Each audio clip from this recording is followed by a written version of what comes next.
দর্শক, আওয়ামী লীগকে নিয়ে নানা রকমের আলোচনা চলছে। নতুন আলোচনা যেটা শুরু হয়েছে সেটা হচ্ছে যে আওয়ামী লীগ মে জুন মাসে কয়েক লক্ষ মানুষের জমায়েত করতে চলেছে, তেমনভাবেই নাকি আওয়ামী লীগ তাদের প্রস্তুতি নিচ্ছে এবং বিদেশে অবস্থানরত অনেকেই ফিরে আসার পরিকল্পনা করছেন।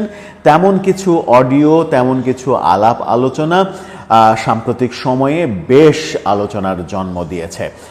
এদিকে আরাকান আর্মি নিয়ে সরকার বড় বিপদে পড়েছে। আরাকান আর্মির সঙ্গে যুক্তরাষ্ট্রের রাজনীতি শুরু হয়েছে বাংলাদেশকে নিয়ে, সেটা যেমন বড় বিপদ তৈরি করেছে, তেমনি ভারতের সঙ্গে আরাকান আর্মির সম্পর্ক ভালো, সেটিও একটা বড় বিপদ তৈরি করবে। সব মিলিয়ে আলোচনা করবে এই ভিডিওতে। যাচ্ছি মূল ভিডিওতে। বলছিলাম, আওয়ামী লীগ কি ফিরে আসার পরিকল্পনা করছে? সেরকম আলোচনা চতুর্দিকে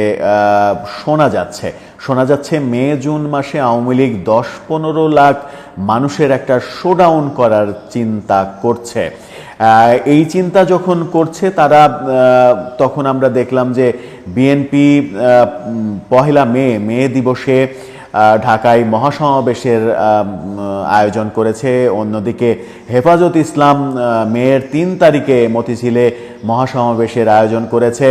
ইসলামী আন্দোলন ঢাকায় নারীদের যে সংস্কার কমিশন, সেই সংস্কার কমিশন বাতিল না করলে তারা মহাসমাবেশের আয়োজন করেছে। সব মিলিয়ে মে জুন মাসটা বোধহয় রাজনীতির মাঠ অনেক বেশি উত্তপ্ত থাকার সময় বলেই মনে হচ্ছে।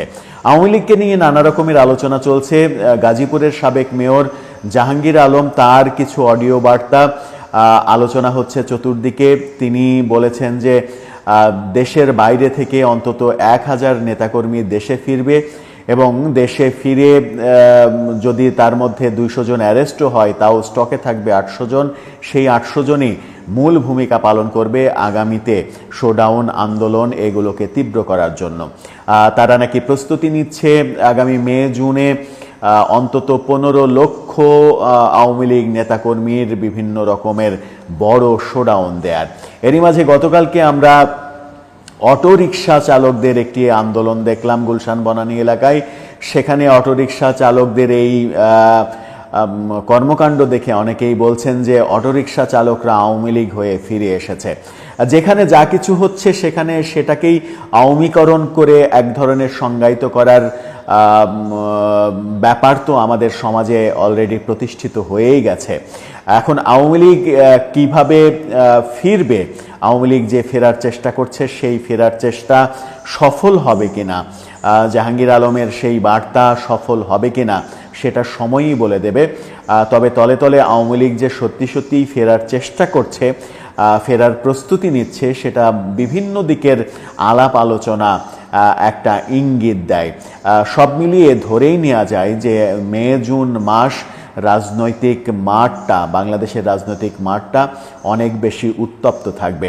আওয়ামী লীগের এই ফেরার কথা যখন আলোচিত হচ্ছে, তখন আজকে এই ভিডিও যখন করছি কিছুক্ষণ আগেই খবর এসেছে আওয়ামী লীগের 3 জন বিভিন্ন পদের নেতাকে ঢাকা কেরানীগঞ্জ এই অঞ্চলের নেতাকে, ঢাকার 2 জন, কেরানীগঞ্জের 1 জন অ্যারেস্ট করেছে পুলিশ। আওয়ামী লীগের কর্মীদের অ্যারেস্ট করতে আদা জল খেয়ে নেমেছে। আমরা দেখেছি যে অপারেশন ডেভিল হান্ট শুরু হওয়ার পর থেকে এখন পর্যন্ত আওয়ামী লীগের প্রায় 17,000 নেতাকর্মীকে গ্রেপ্তার করেছে পুলিশ। এটা একটা বিপুল সংখ্যক নেতাকর্মী। আওয়ামী লীগ ফেরার যখন ইঙ্গিত দিচ্ছে, ফেরার সুর তুলছে, তখন ঝটিকা মিছিল করছে, শোডাউন বাড়ছে, মিছিলের লোক সংখ্যা বাড়ছে।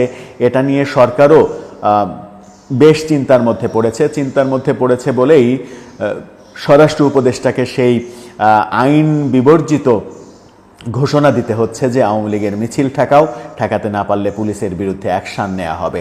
এরকম কর্মকাণ্ড যখন চলছে, তখন সরকারের আরেক দিকে একটা মহা টেনশনের কারণ হয়েছে আরাকান আর্মির সদস্যদের আমরা বাংলাদেশের অভ্যন্তরে ঢুকে জলকেলি খেলতে দেখেছি, মঞ্চে ব্যানারে তাদের নাম দেখেছি।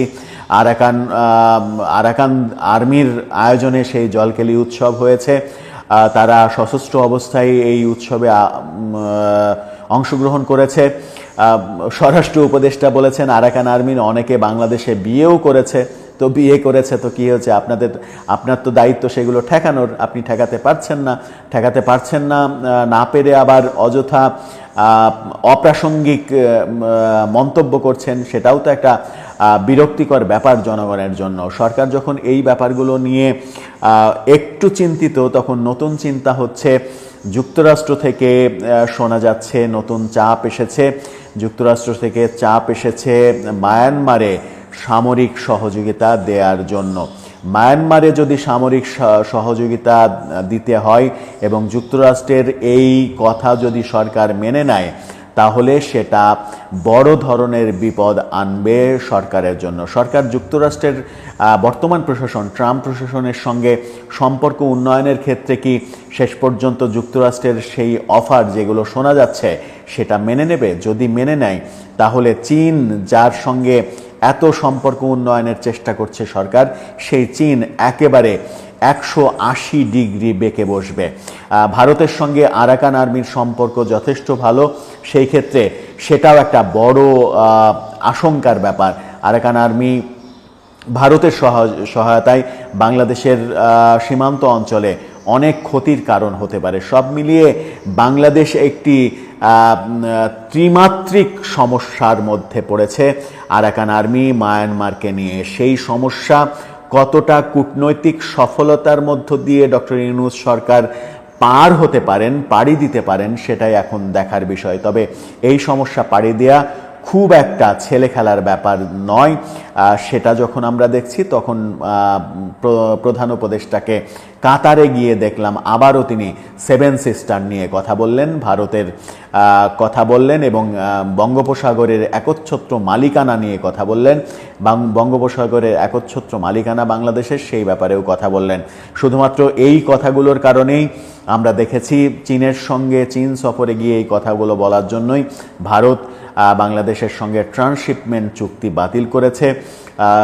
অতি সম্প্রতি একদিন আগে রেলের সহায়তা 5,000 কোটি রুপি সহ আরও অনেক সহায়তা তারা স্থগিত করে দিয়েছে। আদানির বিদ্যুৎ বন্ধ হয়েছে। অনেক কিছুই কিন্তু আমরা দেখছি ভারতকে প্রতিশোধপরায়ণ হয়ে সিদ্ধান্ত নিতে। আবারও ডক্টর ইউনূস 7 সিস্টার নিয়ে কথা বললেন, আবারও এই ব্যাপারটা উত্তপ্ত হবে, আবারও ভারতের নতুন কোনো অ্যাকশান দেখলে আশ্চর্য হবার কিছু থাকবে না। সব মিলিয়ে আমার মনে হয় যে ডক্টর ইউনূস যেহেতু রাজনৈতিক ব্যক্তি না, সেহেতু রাজনৈতিক যে কূটনীতি, সেই কূটনীতির জায়গায় তিনি হয়তো খুব একটা দক্ষ ঝানু ব্যক্তির মতো পরিচয় দিতে পারছেন না, যার কারণে তার কথাগুলো বাংলাদেশের ক্ষতির কারণ হচ্ছে। দর্শক, আপনার মতামত জানিয়ে লিখতে পারেন আমাদের কমেন্ট বক্সে।